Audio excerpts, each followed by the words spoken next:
Raymond, this is Jeff again.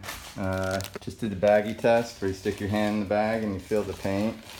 On top of the imperfections, it feels like someone threw sand all over the hood. So it needs to be clay barred, except I use what's called nano skin. Nano skin is faster and better than clay.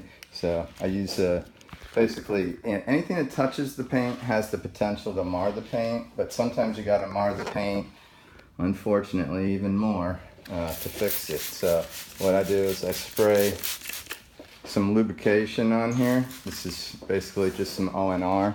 I'm going to take my clay towel. It's actually called nano skin, and you hear that?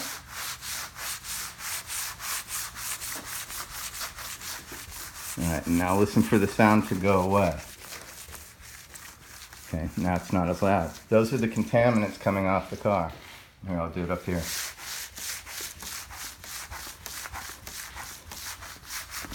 You can hear, it's like, and then it goes quiet. Those are the contaminants coming off. Alright, so the only problem is, after I dry it, there's going to be more scratches, but it's going to be a smooth surface that I can actually put a machine on and start grinding into the paint without grinding those contaminants into the paint.